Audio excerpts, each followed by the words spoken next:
We had this brilliant idea to start a video arcade because we really knew what games were popular. Yeah. And also we were video game experts at 14 and 15. And the reason we had to stop was because we went to the city to get a code variance, and you need to be 18 to sign, and we had never told our parents. And we already had a lease, we had games coming, and when the parents found out, they put a stop to it, which is a real bummer because it would have been very successful. Yeah. Well, I'm glad that wasn't the final barrier to success. But that was the first time that you worked together as brothers, and eventually that led to a company called Zip2. Right. I wonder if you wouldn't mind talking about Zip2. How did it come about? What was the idea? What was the whole process like for you? Sure. Well, and Kimball, do you want to start off, or should it?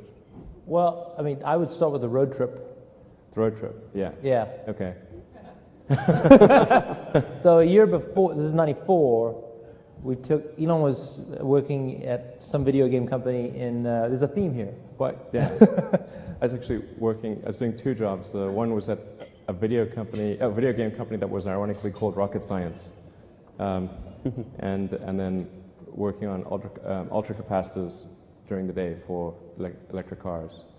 And so we went on a road trip from Silicon Valley to Philadelphia, and that was in '94, and we were both, I'm younger than Elon, but we were both finishing school at the same time, because I'm much smarter than him. Elon actually was doing a double major, so that's why. But anyway, so we ended up doing that, and we started with a network medical database. Remember that? Yeah. Well, there were a bunch of iterations, Yeah. but I think the thought in '95 was that the internet was going to be something really that fundamentally changed humanity. It was like humanity acquiring a nervous system. You know, previously people would communicate information almost by osmosis relative to how the internet works.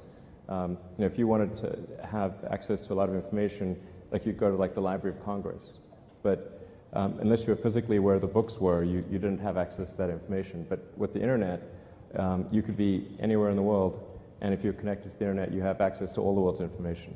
So it was really just like humanity was almost becoming like a superorganism with a nervous system. So we wanted to be part of, building some elements of that. And it was a funny time because it made so much sense to us, but we literally had a guy throw a Yellow Pages book at us. He was a very senior executive, and tell us, do you ever really think the internet is going to replace this? Yeah. And literally, and you're kind of looking at them going, this guy's screwed. Yeah. Yeah, he didn't, and people didn't know what the internet was. Yeah. Including in Silicon Valley. Yeah. Yeah. There was something that universities and the government used, and nobody was really doing anything on it, and you certainly couldn't make money. Yeah. Yeah. So. Did you know that you were onto something right away, or did people just think you were crazy and pursuing some bizarre dream? When did it occur to you that Zip2 might be a success? Well, I mean, when we first started out, I think our ambitions were really quite low. It was really to make enough money to pay the rent. Yeah, we got a VC give us money. That was, yay! Yeah. We thought it was all over then. Yeah, it was pretty crazy. I mean, when we started out in '95, we literally, at the beginning, we had one computer, which would be the web server during the day, and then at night, I'd program on it. And we'd sleep in the office. Yeah, we couldn't afford to have an apartment. It was cheaper to rent the office than to rent an apartment, so we just rented the office and slept in the office and showered at the YMCA. Showered at the YMCA. And for me, the worst part was eating at Jack in the Box 3 times a day. Yeah, man, this I'll sleep. It's really difficult to get food at Palo Alto after 10 p.m. It's like Jack in the Box and a few other options. So we rotated through the Jack in the Box menu. I remember the one time I was literally at Jack in the Box. Hopefully you guys aren't, whoever's from the company's not here. And it was one of those like 3 a.m. things, and I took a milkshake, and I was so tired, and there was something in the milkshake, and I literally went like this. Yeah, that's your standards just dropped to nothing. yeah. So we're through the end of '95. Where that's essentially we're just sleeping in the office and showering at the YMCA, and then around the end of '95 is when Netscape went public, and then whether or not somebody knew what the internet was, they knew that you could make money on the internet somehow, or even if it's only on the greater fool theory. So when we went and talked to venture capitalists in early '96, there was a much greater interest in what we were doing. In fact, the round closed in like maybe a week or something. It was crazy. Yeah, we went from sleeping in the office to people throwing, I mean, again, this is a financial crowd, so you guys see these numbers every day, but for us to hear, we'll give you $3 million. Yeah, it sounded extremely, we thought they were crazy. Like, why would they do that? It was literally like, these people are insane. They obviously do not realize we're sleeping in the office. In fact, when they did fund us, they realized that we were illegal immigrants. Well, I mean, yes, we were. I'd say it was a gray area. Yeah, yes, we were. We were illegal immigrants. We were sleeping in the office. We didn't have a car. We had one car, but the wheel kept falling off. But, well, actually, yeah, the wheel did actually fall off the car. Yes, exactly. And the venture capitalists actually bought us cars. Yeah, well, they gave us 40 grand. It was 40 grand to go buy cars, which was, at the time was more money than we'd ever seen. Yeah, and I bought I spent $35K on a Series 1 67 Jaguar E-Type. Which didn't drive, but he got what he wanted. Yeah, it looked really great by the side of the road. He got it. He was driving it home from the dealer, and it broke down, and he had to actually come to the house on a flatbed truck. Right. It didn't improve from there. I mean, it was really brutal. Should have kept the truck. Yeah. It reminds me in some ways of, eBay went public in 1998, and we had kind of the scrappy startup mentality as well. And the first time I ever saw Elon on TV was when you took delivery of a McLaren supercar. That's right. Yeah. Right. So presumably somewhere between sleeping on the floor of the office and the McLaren, something happened. Yeah. So at Zip2, we basically created software to help bring the media companies online. So it was sort of internet publishing software. It was the Yellow Pages, White Pages, maps and directions, that kind of thing, and we helped bring some of the major media companies online, or at least a portion of what their online presence was. And so we had as customers and investors, New York Times Company, Knight Ridder, Hearst, and most of the major media companies. And then in fact, the guy that threw the telephone book at us eventually became an investor. Yeah. Right, and then the company sold to Compaq for a little over $300 million. Yeah. Circa 1999, late 90s. Yeah, that's right. It was the deal was sort of struck late '98 and it concluded early '99. Yeah. And so then what happens to you guys? I mean, at that point you're 23, 24 years old, give or take, and you've gone from being barely able to pay the rent to having substantial resources. How did that influence your paths in what you did next? The way I like to think about it is I was like a dog in a cage getting beaten for 4 years, and then they let me out and here are all the T-bones you can eat. So it was a very weird experience, actually, because you don't think, I thought I was building that company for life, and then boom, they give you lots and lots of money in easy to carry bags, and it was totally surreal. And what did you do? So I went to New York. So I was done with Silicon Valley. I think technology is my brother's thing. He loves it, and I enjoy it too. But honestly, for me, food is what I've always been passionate since I was a kid. I was the cook in the family, and it's ironic. He's much thinner than I am. It's true. I can eat anything. Although I'm finding out as you get older, it doesn't work out that way. Yeah. But no, so I went to New York and I learned to cook. I went to the, I was young and I figured, what else do you do when you have enough financial resources to do whatever you want? And I always wanted to learn to cook, so I enrolled in cooking schools, one of the top schools in the country in New York City, and had this incredible experience of cooking with some of the best, most talented chefs in the world.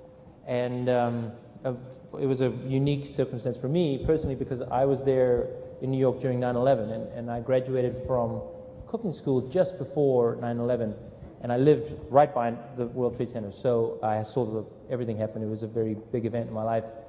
But what the rare opportunity it gave me was the opportunity to cook for the firefighters. So I spent 6 weeks at ground zero cooking for the firefighters, and that's when I I always loved food, but my passion for community and connecting people to each other through food was just I literally couldn't even describe how incredible this experience was. And so I came out of that with a very strong intention to start a restaurant. And having been part of a company that just sold for $300 million and investing in PayPal, which at the time was worth billions of dollars, doing a restaurant was a weird decision, but for me it was the right decision. So for you, it unlocked a path to dreams that maybe you had beforehand, or just opportunistically you just said, this is what I want to do, and you still not only run the restaurant you began, but there's more to it. Yeah, well, do you mean the nonprofit, or do you mean? No, I mean just in terms of there are more than one restaurant. Oh yeah, sure. So turns out I'm actually pretty good at cooking. I didn't really know I was good at cooking, but when I opened the restaurant I had two partners, Hugo and Jen, opened the restaurant. We were supposed to do 60 people a night, and it was just going to be this side project for me because I was still involved in Elon's companies, Tesla and SpaceX. And today we serve 10,000 people a week. And it's just continues to grow. Elon, for you, Zip2 happened, you sold it, and and bought the McLaren, yeah. And if I'm not mistaken, you invested most of that money into your next venture, X.com. That's right. Most of the funds went into X.com, which was later renamed PayPal, and that worked out pretty well.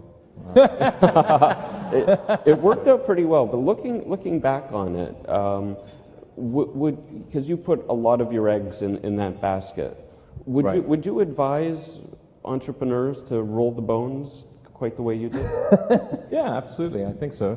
I think it's worth investing your own capital in what you do. I don't believe in the sort of other people's money thing. I think if you're not willing to put your own assets at stake, then you shouldn't ask other people to do that.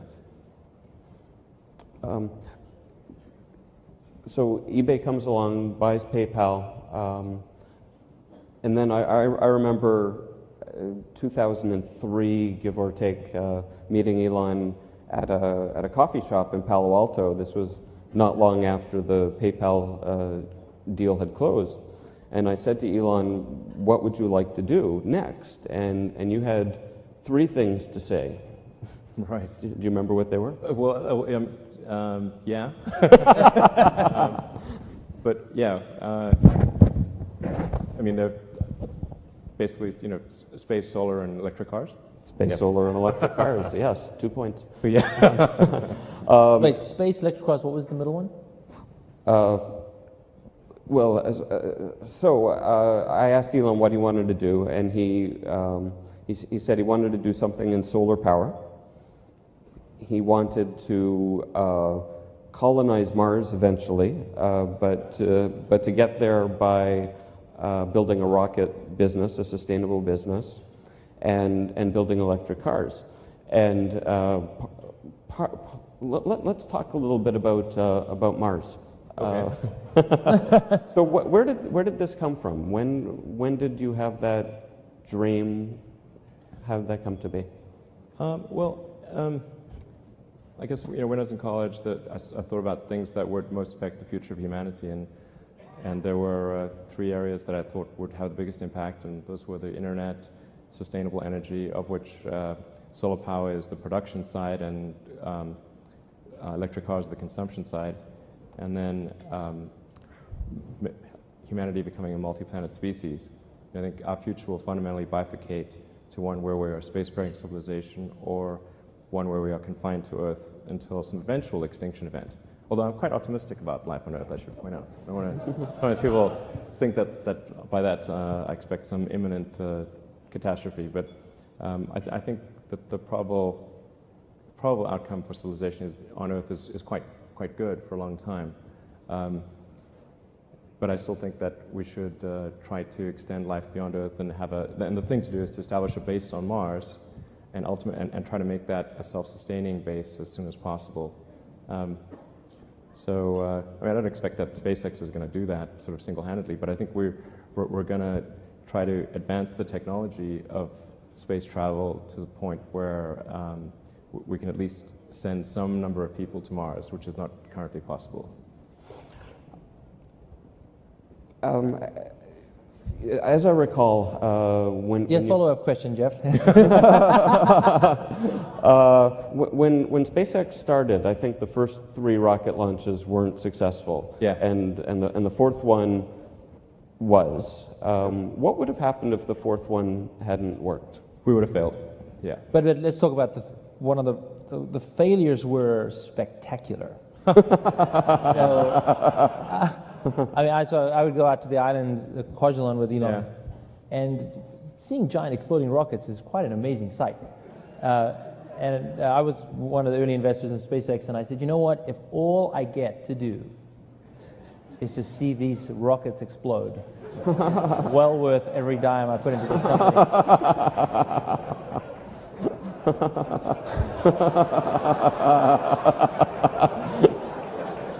There's something to be said about brotherly support.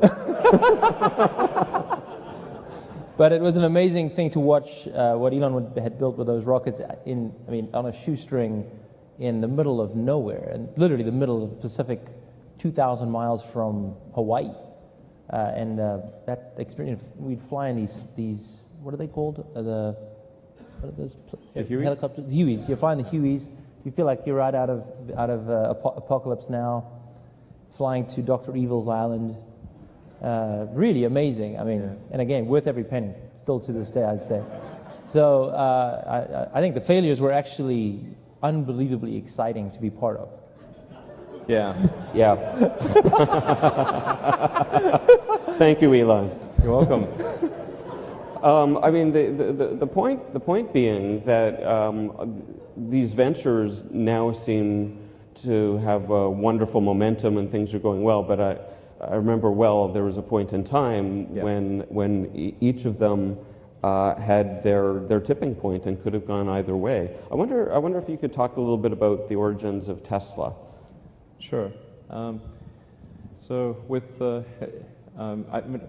as mentioned, I was quite interested in electric cars from when I was doing my undergrad physics, and in fact, I originally came out to California to do a PhD at Stanford in applied physics and material science to work on ultracapacitors in electric cars. So it was a long-standing interest of mine, and the internet kind of put that on hold for a few years. But then after PayPal, I decided I wanted to get back into electric vehicles and make something happen in that arena, particularly since GM had come out with the EV1, and I thought, okay, well, there's not really a need for a startup company to develop electric cars, because obviously GM is going to create the EV2 and the EV3. That's a logical sequence, and we get increasingly get better and better with each iteration, and so not really need for a new company in that arena. But actually what happened was that after California changed the regulations to no longer require electric cars, GM recalled all the EV1s, and then just to make sure that nobody could get them back, they crushed them in a lot somewhere. And in fact, while they were being crushed, the people who'd been the EV1 owners who did not want those cars recalled actually held a candlelit vigil as though somebody was getting executed, basically. And it's like, that just seemed extremely crazy that GM would ignore this, because it's quite rare for people to hold a candlelit vigil about a product. And particularly a GM product. So, so if people are doing that, you should really pay attention. But they wanted to just sort of erase all that, and so I thought, okay, well, we've got to try to create an electric car company. But it wasn't as though in creating these companies that we thought that we would be successful. I thought that the most likely outcome was failure. But it was still worth doing, even though the odds of success were low.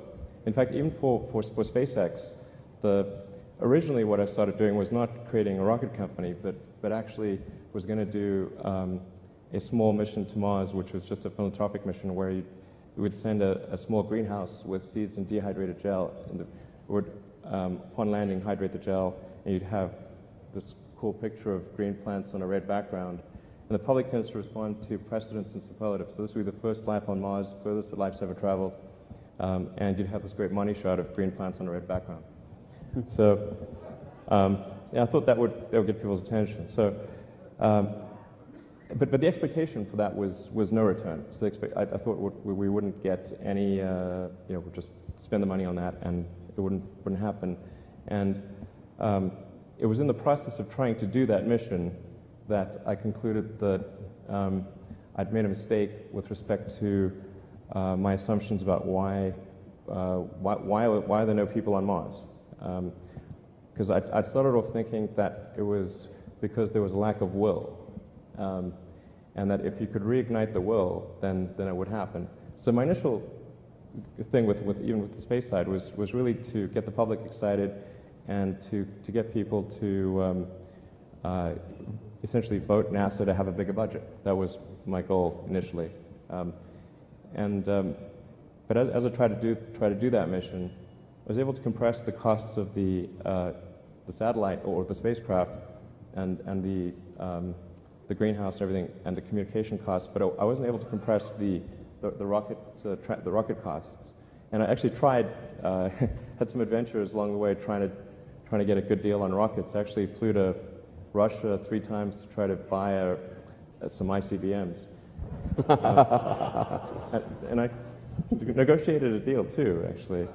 But after the 3rd trip to Russia, it was very, very strange because I was like there in 2001, 2002, and I thought, well, if we do this, well, it's going to generate a lot of interest, but if there's still a fundamental technology issue with rocket transport, then it's not going to solve the problem. So I decided that it was not a question of will, it was a question of way. And if people thought there was a way to do it without it fundamentally affecting their standard of living, then they would support such an endeavor, particularly in the United States, which the United States is a nation of explorers. I mean, it's a distillation of the human spirit of exploration. People came here from other places, and so I think that exploratory spirit is actually very strong. But people need to know that it's possible. This can be done without materially affecting their standard of living. So. I mean, what you've accomplished is amazing. Between linking up with the space station on launches and the Model S winning Car of the Year and being just a phenomenon. But a good, yes.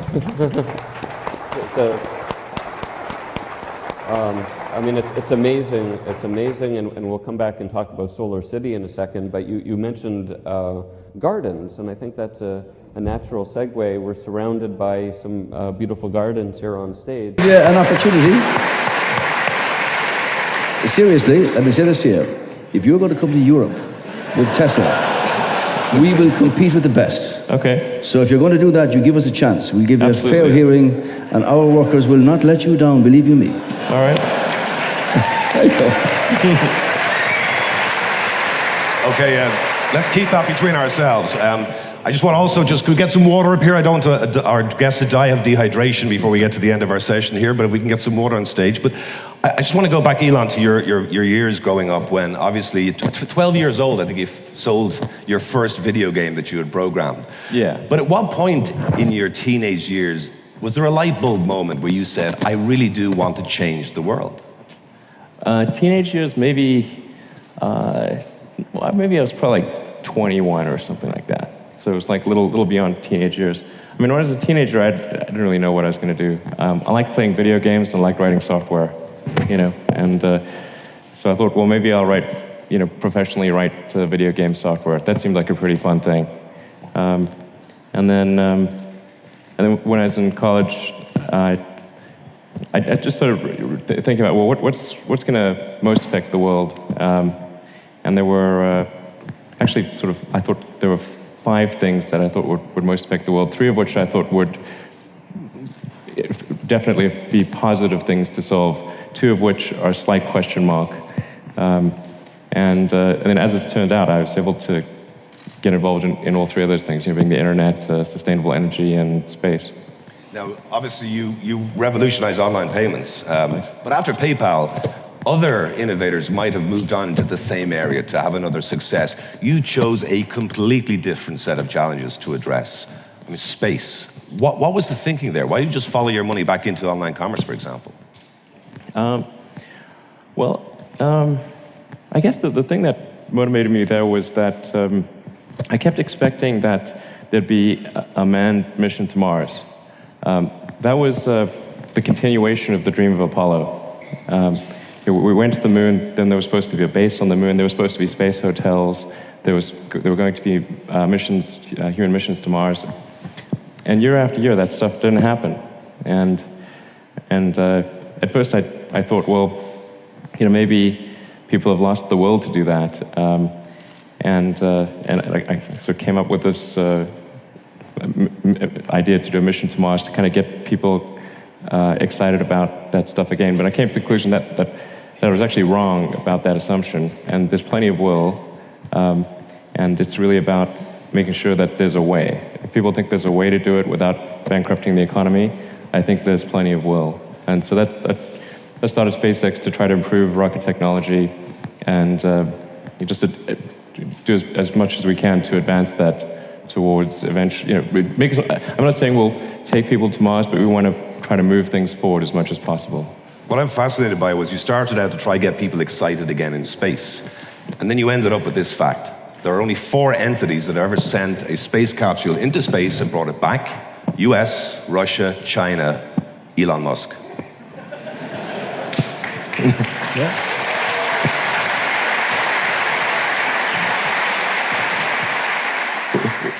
I have a lot of really great people at SpaceX. Yeah, and we've got an awesome team at SpaceX, and actually I think one of the things that isn't recognized is that, there's way too much attention paid to me, and it's really, that's not right. I mean, people want to focus, they want to identify with an individual, and so that sort of naturally is what occurs, but there's a super talented group of people at SpaceX who make it happen. You've done something remarkable in a couple of years, but can I just take you forward, let's say, 20 years? In your mind, what is your vision for humanity in 20 years' time, and particularly about space exploration? Well, I think the thing that would be really great is to have a base on Mars, and to ultimately and be making steady progress towards having it be a self-sustaining civilization on Mars. And I think that's the most powerful thing we can do to ensure the long-term survival of civilization. And it's just a very exciting future, I think. If you imagine a future where we're out there exploring the stars, and we're a multi-planet species, the scope and scale of society is that much greater. I find that sort of view of the future really exciting and inspiring. And there need to be things that are inspiring. There are lots of problems on Earth, and we'll always have problems on Earth. But there also need to be things that are inspiring, that make you want to get out of bed in the morning. And having a bright future in space, I think, is one of those things. I just want to touch on something that isn't talked about as much, especially about how Elon got there, is that founders and entrepreneurs have to have the ability to face death in the face, right in the face, and survive. To be able to start a company and not give up and put everything you have, your heart and soul, into that company to bring it to life. And one of the things that Elon did with both his companies is an incredible example of that in terms of what you did in 2008, 2009. If you could touch on that and tell that story, I think it's so inspiring, and it really exemplifies what it means to be a founder. Sure, I can maybe give the short account of that time. And things were very, very tough in that 2007, 8, and 9 period, and even sort of the first half of 2010. And the low point was late 2008, because the first 3 launches of the rocket at SpaceX that didn't work. We had 3 failures in a row, and when I started the company, I thought, I'll make sure there's enough capital for 3 launches. But we managed to just barely scrape together enough to do a 4th launch, and in late 2008, that 4th launch worked, and that was our last chance. But Elon, if that was the last chance, right? The company would have gone to the wall if the 4th. Game over, yeah. So what's going through your mind as you're watching that rocket blasting off for the 4th time? I mean, how they say about like a white-knuckled flight. I mean, it was like, yeah. I mean, it was so tense that when it succeeded, I didn't actually feel elation. I just felt like stress relief. That's all. It was. But having, I think this is something about founders, is having success and failure sitting side by side in a moment. Does it not drive you mad? I mean, to have to cope with that level of pressure. Yeah, that was pretty intense. There were some other compounding things, because at Tesla, we were raising around in summer 2008, and then the financial crisis hit, and you had General Motors and Chrysler going bankrupt. So trying to raise money for a startup electric car company, in the face of that, it was like, I mean, people were angry that you even brought up the subject. And so we were only able to raise money from the existing investors, and I put everything I had remaining, and had to borrow money from friends for the Tesla financing round. And it closed on the last hour of the last day that it could close, which was 6 p.m. Christmas Eve, 2008. And we would have gone bankrupt a few days later. And they all think it's an overnight success. I think one of the lessons we can learn from this weekend here, Mark, is exactly what the 2 gentlemen are talking about. And that's to have a culture of not being afraid that something might go wrong, that something might fail. And I think for all the young people in the country who are our future, really, it's from a political perspective, it is to open the doors of opportunity and give them that chance to build their dreams. They won't all work, obviously, but it's to kind of encourage them not to be afraid to follow that, and if it doesn't work, that you start again. You've had the wrong view about that in this country for many years. I think that's something you see in Silicon Valley, that there's no fear of failure. But culturally, in this part of the world, true. No? I think there's fear of failure. I certainly have fear of failure. But it didn't stop you. No. But I think it's an inherent thing, though. Like when Irish people have gone away and they've gone all over the world, they might try 3 or 4 ventures before something actually works in the way they want. But in a confined island, the tradition has been, if it goes down, well, that's it's a bad mark against you. That shouldn't be the way. And when I find going through the secondary schools and the colleges of technology and the universities, there's a different attitude, and that's inspired by people like what you do. I'll touch on fear a little bit, because it's one of the things that I've realized is fear is finite, hope is infinite, and I think what's happened in Silicon Valley is that, as Elon said, we are afraid of failure, but it doesn't stop us from trying, because we hold on to the hope that we will finally actually succeed, regardless of the 3 failures that happened in those rocket launches. You were hoping that 4th would work. And I think the mentality has to be that failure is actually an option. It is an option. And in other places, failure is not an option. and that we look up to people who actually fail, but they keep going forward. But it's also to listen to where a new venture might actually be. For hundreds of thousands of years, we measure the volume of timber by measuring the height of the tree and the circumference and calculate the volume. In Cork, Treematics have cracked this. 3D version, you can put the entire Mato Grosso on a computer and determine the value and the quantity of and the volume of timber that's there. It's a whole new way of doing things. Why is it that it's taken Elon, after 50 years of analysis on space travel, to be able to define and make a reusable rocket? We've had, America, NASA, Russia, China, Japan, Europe. Here's one that flies and comes back down and is usable again in a few hours. And as he said himself, it cuts the cost by over 100-fold, which is incredible. Can I ask a question? It seems to me that in many ways, Elon, you relish the status of outsider. I think you're talking about how you're fighting to get this program, the space program, together, and you said it was like a little child wrestling sumo wrestlers. And I thought it was a great image of you as an outsider. Is there a sense that may come from an immigrant experience? So, the Irish immigrants went over, they fought against an elite in the United States. Both of you guys have been born in other countries. Is that a factor in a lot of the great innovators of our generation? Well, I wouldn't say that I relish being an outsider. I really just, I'm agnostic as to whether it's sort of outsider or insider. It's just that, in the case of SpaceX and Tesla and Solar City, we're trying to do something useful, and I'd rather we weren't an outsider, honestly. I think ultimately, in order for SpaceX to be successful, it really has to become part of the system. It can't be an outsider for forever. And I think we're gradually getting there for example, NASA is our biggest customer. That's about a quarter of our launches are for NASA.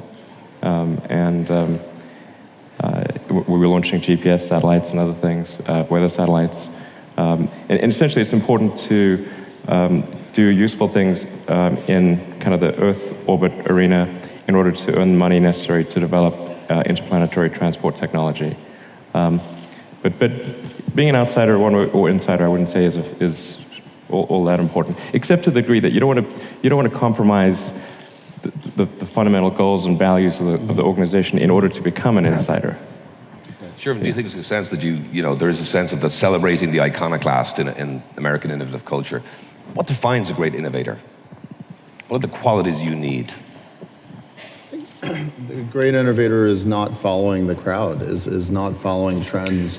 It's thinking ahead of the curve, is having the kind of confidence to believe in your vision and to never give up on that vision. The greatest innovators that I've seen in my life, and I've been blessed to work with from Travis onwards and friends like Elon and seeing what they accomplish, what you notice in them is that they have an opinion. They actually have an opinion. They have a vision of their own. They're not influenced by a lot of outside trends. And they're trying to force that vision onto the world and shape the world in a new way.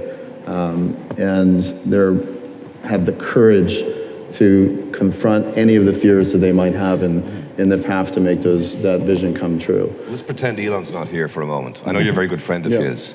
Some people do stand head and shoulders above others. I think it's fair to say it, Elon. What makes somebody like Elon Musk special, different, better?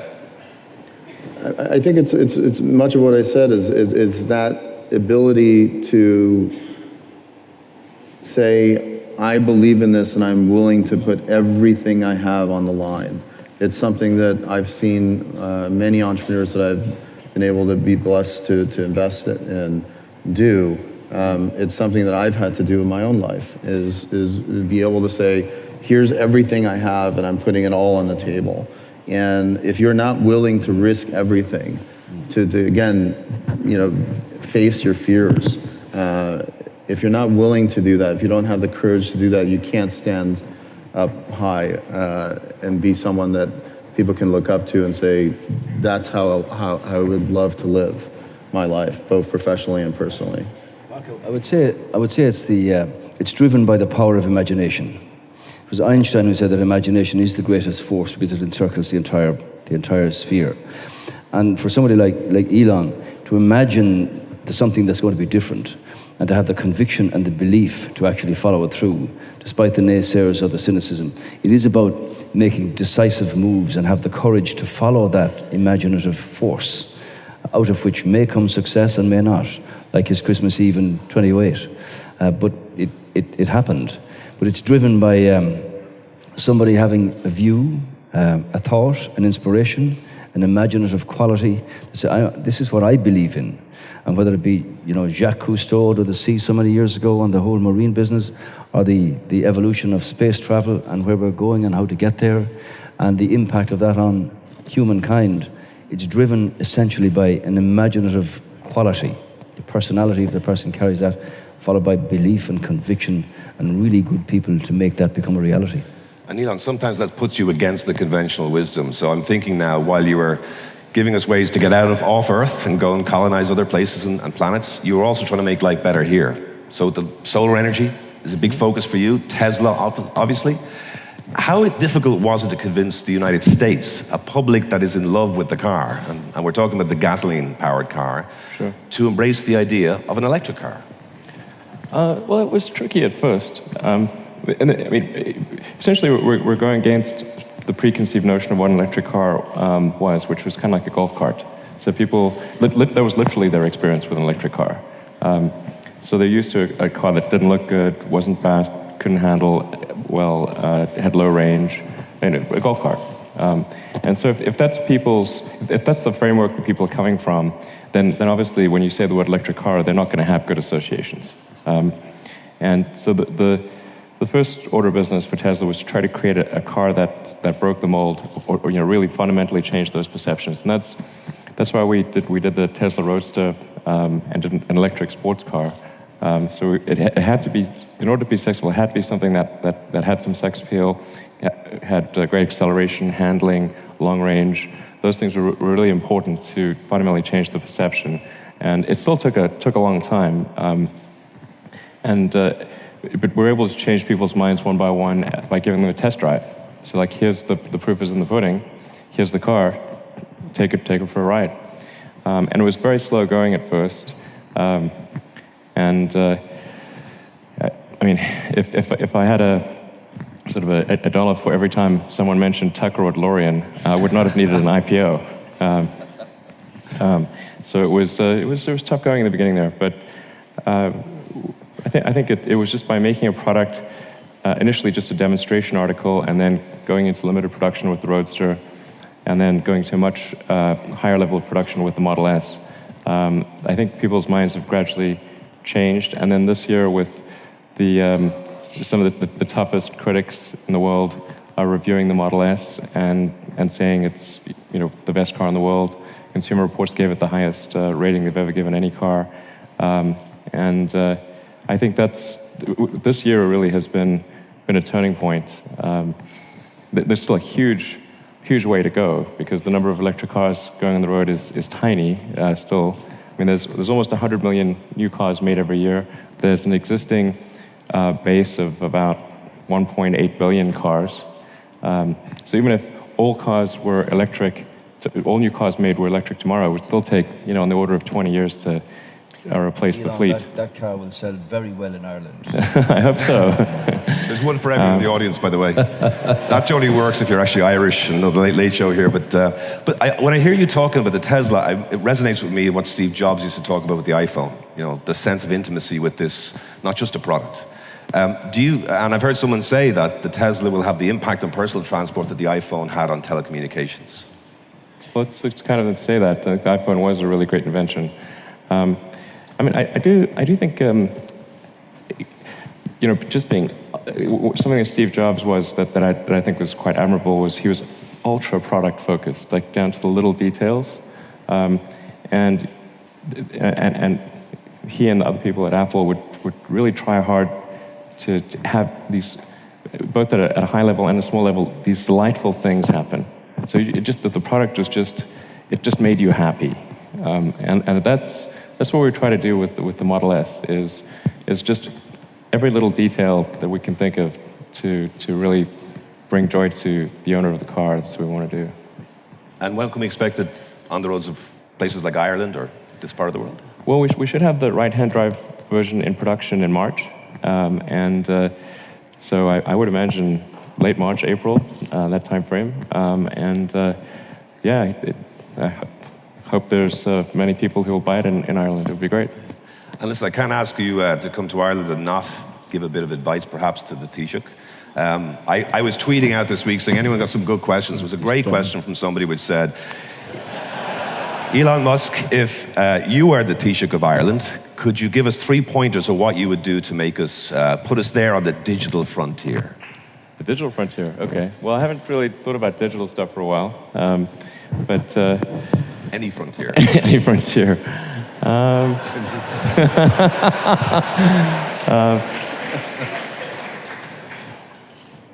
Well, I think that the most important thing for creating companies is you need a concentration of talent. It's like creating think of like a world sports team or something. You really want to focus your talent on a particular area, and that's what a company is. It's a group of people that got together to create a product or service. So in order to have a great company, you've got to focus your energies on a particular area, and then make sure that from a regulatory standpoint, and from in terms of regulations and taxation and government support, that it's there for startup companies, and that it goes from startup all the way through the medium phase of the company. Because where most companies tend to not make it is not so much at that very beginning stage, it's that intermediate stage. So they'll, can they sort of reach escape velocity as a company? And when a new company is formed, and you're going up against big established companies, you're trying to build some kind of credibility, and it's incredibly important that companies are nurtured through that phase. I mean, it's just like a little sapling growing in a redwood forest. You've got these giant companies. If you don't get a little bit of sunlight and nutrition, it's game over. That's an important piece of advice, actually. As a small country, we don't have the resources to, spend on all the things that you might like to follow through. So we've looked at the areas where Ireland could concentrate on, like big data or logistics or whatever. And one of the things that is growing in importance here, Elon, is the capacity of many firms to mentor smaller firms and newer entrepreneurs coming through, to give the benefit of my experience. Let's look at where you're headed. And there's a lot of that going on. I think it's very true to say that the more you get them together, the more the challenge and the results actually come from that. And if you ally that to a sort of an openness to say, look, we're going to give you the opportunity to have a go at this. If it works, great. If it doesn't, we're going to start again. I think that's where the future. We have the best demographics of any country in Europe for the next 25 years. When President Clinton was here, he said, all these young people, they're actually going to short circuit the rigors that so many other countries had to go through coming out of a recession. So it's in there. There's certainly real potential, and I thank you for that. And if you're sending that spacecraft off to Mars, I have a few people I could put on it for you as well. Maybe they could send it from Shannon. We could actually get SpaceX to Shannon. That was another suggestion I had from the Twitter machine. Well, listen, this man, either of you are welcome here anytime. You've done very well so far. Elon, we're a different kind of people. Personality of our people has been all around the world for centuries. We're open, pragmatic, work very hard, not afraid of that. And I think the young talent you have in the country, really, the essence of it was here all week, speaks for itself about their imaginative capacity to change the world and create the future. And anything we can do as a sort of a catalyst for that is our responsibility to open those doors and let them follow their dreams and build them through to reality, as you have done and will do for the future. Yeah, and absolutely. No, I was trying to think of, like, is there anything, what useful things can I say? I'm trying to say something that isn't just sort of a bland platitude. I think if for technology companies, you need engineers. So to the degree that there can be encouragement of that course of study at Irish universities, I think that would be really, really powerful. Maybe engineering could be like tuition free or something like that. So. do you think, Taoiseach? Well, but then tie it to, like, they got to stay in Ireland. They can't just bail. So it's like free engineering tuition, but you got to like hang out. You got to create your company here. I guess that's the kind of thing that I think would be effective for creating technology companies. What do you think, Taoiseach? Well, I think the whole area of third and fourth level education is changing.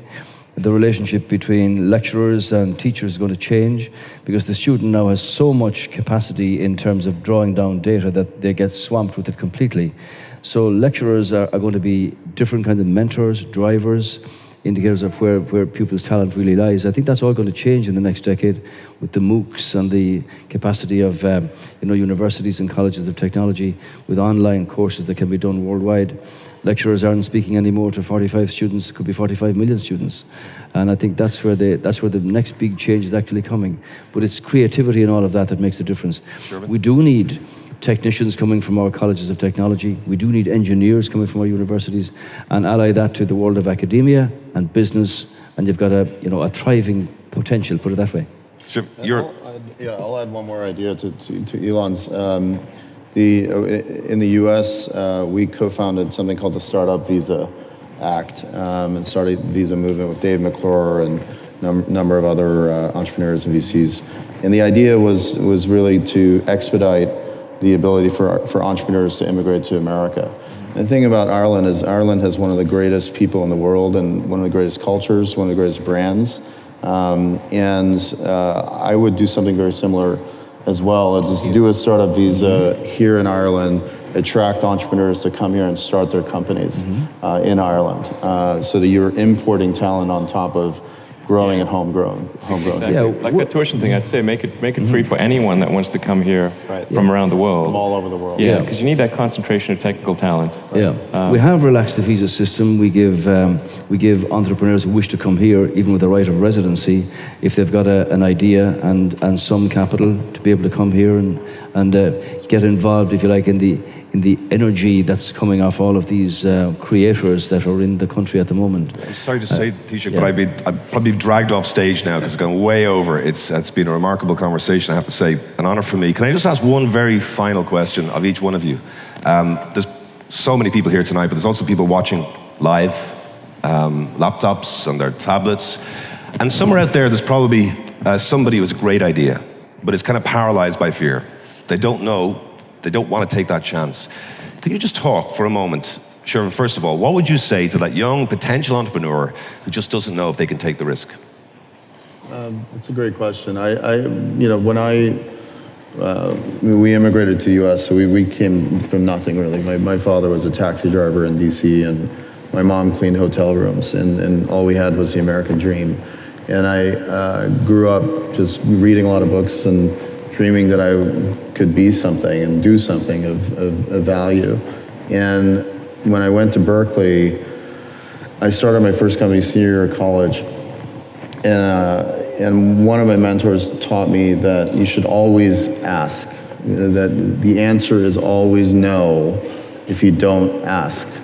And as soon as you start asking, you actually get some yeses. And so I applied that in my very first company. When I first started, I had nothing. I was working at night as a security guard while going to school, had no money. And I read an article about a guy named Jamie Dimon, who's now the head of JP Morgan.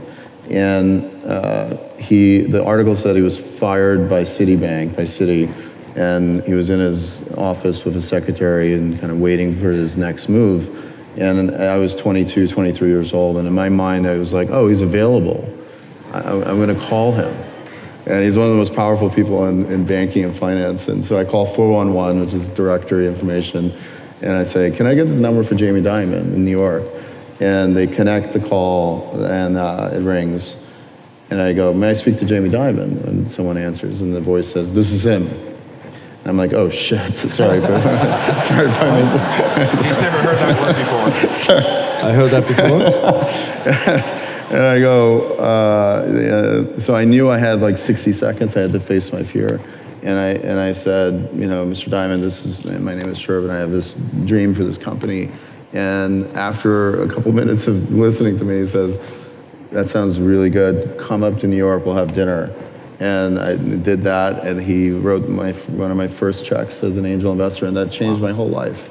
If I hadn't made that call, or if I hadn't flown to Ireland to meet with Travis on Uber, those pivotal moments, you just gotta make that call, get on that plane.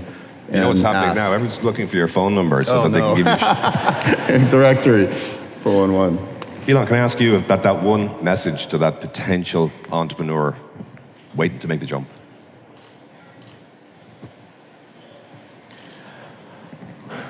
Well, I mean, certainly, I think people should ignore fear if it's irrational, and if it's, but even if it's rational and the stake is worth it, it's still worth proceeding.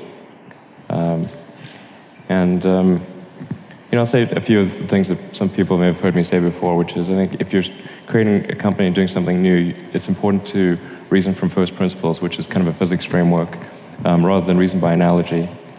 Try to get as much critical feedback as possible from friends, and you have to ask that, you have to coax it out of them, because they'll be reluctant to say it because they don't want to hurt you, but they know what's wrong with your product. Just, yeah, you need to get it out of them, so. Yeah, thanks. I think if somebody came to me, as they do occasionally, Mark, with ideas, I think I'd make arrangements to protect their patent, because that's always an issue. But I think it's about giving them the confidence and the courage to follow through with it. Because if it's inside you, it's a bit like in my business, politics, if you don't deal with that, you grow into an old person bitter at not having had the courage to go and do it. So if an entrepreneur, an initiator, or somebody with an idea, if they don't follow it, it's always festers inside them, and time passes by and they miss the opportunity. We have no days to waste in life and no time to waste in dealing with the problems that we face. So it's about confidence and courage and giving people the opportunity to follow their dreams. I'm going to have to leave that as the last word, Taoiseach. And I want to say, I mean, I remember being told the Samuel Beckett line, that great line, he said, "Ever tried, ever failed, no matter. Try again, fail better." And that's what sort of keeps me going, I suppose, in many ways. So that's it for us. I just want to say what an absolute privilege it has been, on your behalf as well, to welcome Shervin and to Taoiseach and Elon Musk. Thank you so much for your time, your insight. And I think before we go, I think Paddy's going to come back up. And before he comes up, I actually chaired the first Web Summit 3-4 years ago. And by God, has it come on. And I just want to say that a huge round of applause to Paddy Cosgrave and the team of the Web Summit for doing this.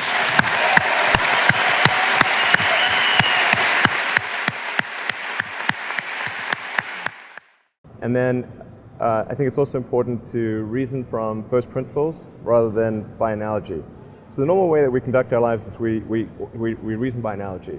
We're doing this because it's like something else that was done, or it's like what other people are doing. But first principles is kind of a physics way of looking at the world. And what that really means is you kind of boil things down to the most fundamental truths and say, okay, what are we sure is true, or as sure as possible is true? And then reason up from there.